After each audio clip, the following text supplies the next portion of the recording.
충청남도 논산시에는 드라마 미스터 선샤인의 세트장으로 개화기에 한성 풍물을 재현한 선샤인 스튜디오가 있습니다.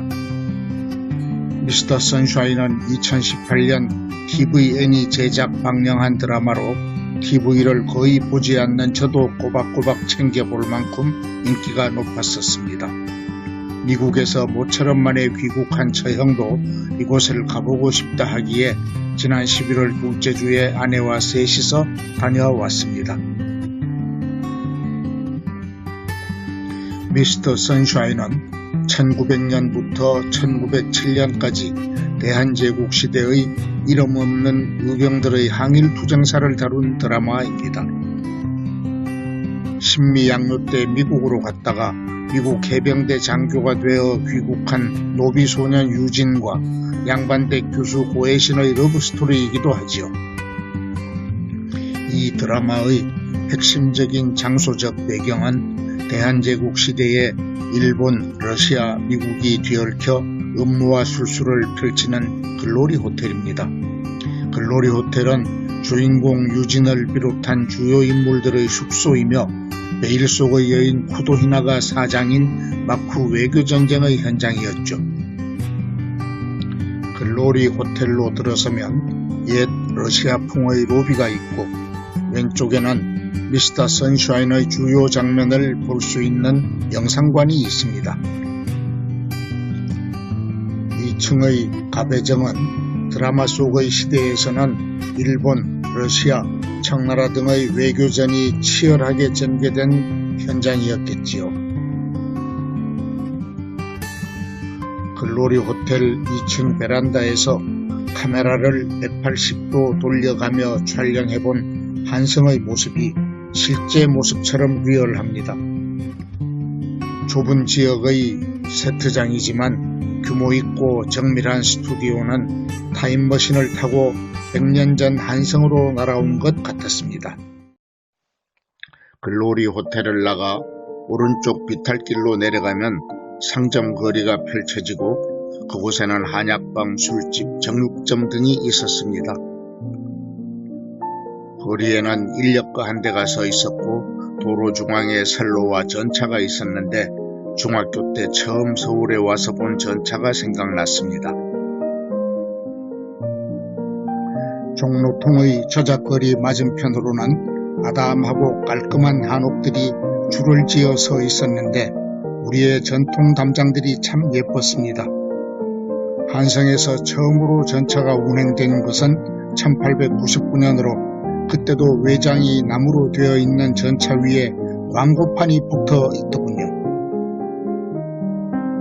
미국에서도 미스터 선샤인 드라마는 한 번도 빼놓지 않고 보았었다는 처형은 전차 위에 올라서서 기념 촬영을 했습니다. 저잣거리에는 양복점인 라사점과 양품점 등이 있었고 때마침 이곳을 방문한 논산훈련소 병사들이 행인처럼 오가고 있었습니다.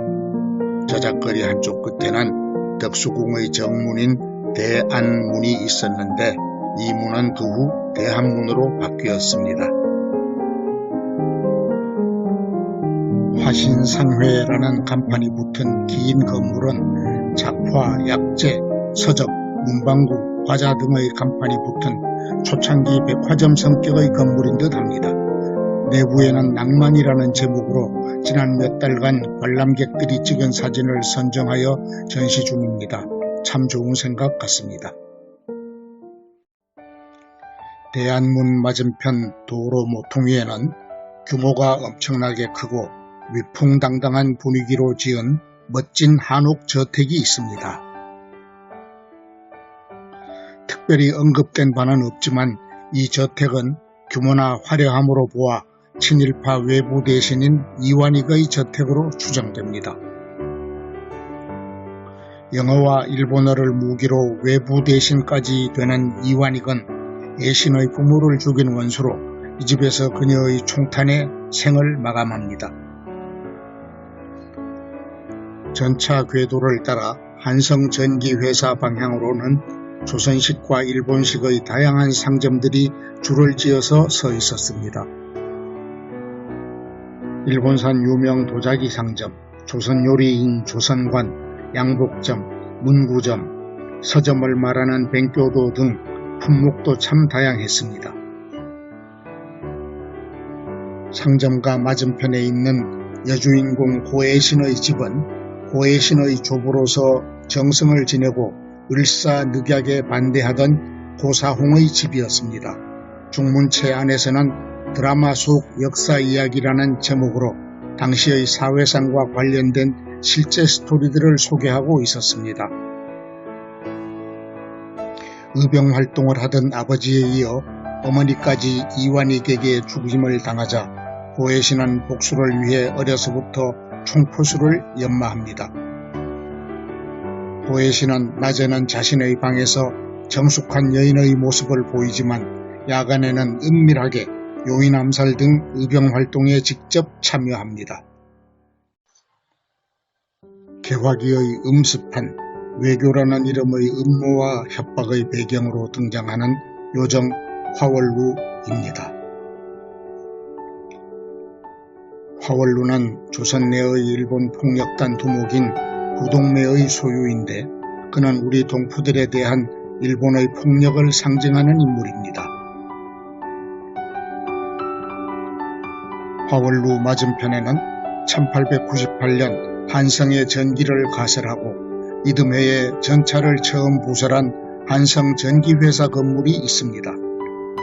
드라마 내용대로라면 한성전기회사 2층에는 미국 영사관이 있었고 주인공 유진 초이의 사무실도 이곳에 있었던 것 같습니다. 1층에는 글로리 호텔처럼 관람객을 위한 카페가 있었고 청년 애국지사 황기환을 소개하는 전시를 하고 있었습니다. 황기환 지사는 구한말 미국으로 가서 미군이 되었고 그 이후 독립운동에 헌신했으며 미스터 선샤인의 모티브가 된 분이라고 합니다. 한성전기회사 길 건너편에는 이곳이 한성의 중심지였음을 상징하는 1468년 세조 14년에 제작된 보신각 종이 있습니다. 이 종각은 1895년에 보신각으로 명명되어 드라마 미스터 선샤인의 시대적 배경과도 일치하고 있지요.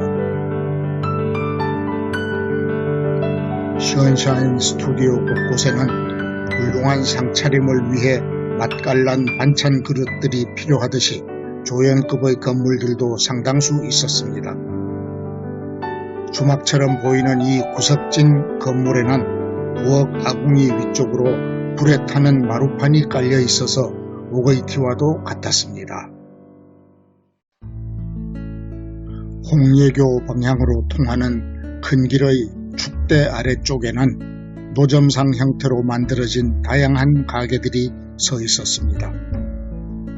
상가들 중에는 지필묵 가게도 있었고 여성들의 꽃고무신과 놀이개를 파는 가게도 있었으며 항아리 가게도 있었습니다. 꽃고무신 가게를 조금 지나면 나타나는 항아리 가게 옆으로는 축대 위 큰 길로 올라가는 돌로 쌓은 좁은 골목길이 있었습니다. 돌계단 골목으로 올라가니 큰 길 저편에 있는 3층짜리의 일본식 건물이 눈에 보여서 테마파크를 참 잘도 지었구나 하는 생각이 들었죠.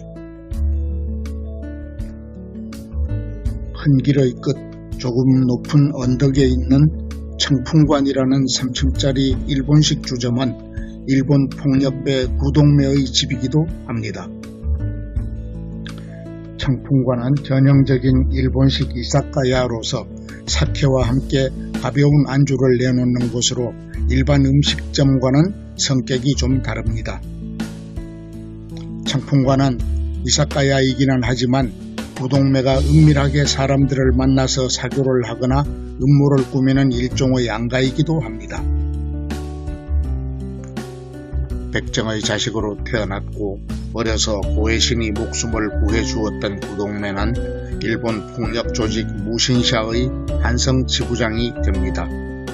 고해신을 연모하던 구동매가 잠재적 연적인 유진과 정혼자였던 김미성과 밀실에서 술 마시는 시인은 정말 조마조마했었지요. 한성전기회사 뒤쪽 계단으로 된 언덕에는 규모가 큰 초가집이 있는데 헤드리오라는 다소 해학적인 전당포였습니다. 오늘의 세대는 알지 못할 전당포를 둘러보면서 단순한 드라마 세트장이 아닌 근세사 전시관을 보는 듯 했습니다.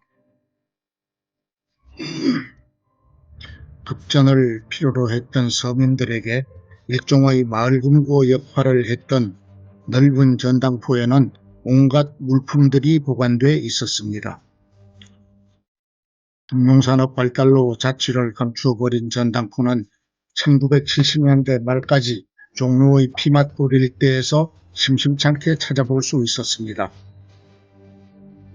창풍관을 나서면 글로리 호텔 방향으로 돌로 깔끔하게 포장한 도로가 뻗어 있고 일본식 메밀국수인 소바 식당이 있습니다.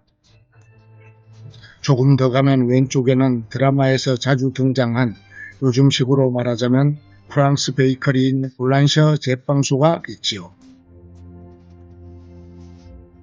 빙수를 파는 이 가게에서 고해신이 유모인 하만댁과 같이 빙수를 먹으며 신기해하던 장면이 기억이 납니다. 글로리 호텔 맞은편에서 대안문 방향으로 돌로 쌓은 홍리의 교로를 건너면 멋진 한옥 동네가 나타납니다.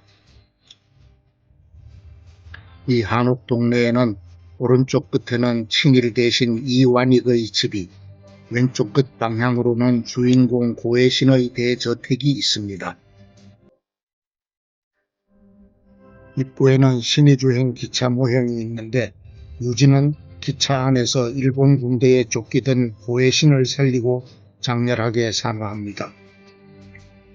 유진은 죽고 애신은 만주로 가 의병이 되는 아픈 러브스토리로 인해 이 스튜디오는 재미도 있는 역사교육의 장이 될 것 같습니다.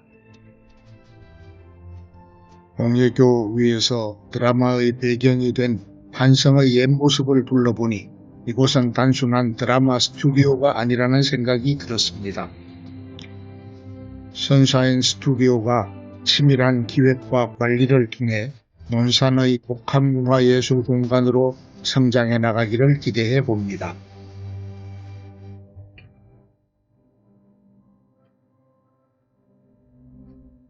개화기 두 젊은이의 가슴 아픈 사랑 이야기 재미있게 보셨습니까? 시청해 주셔서 감사합니다.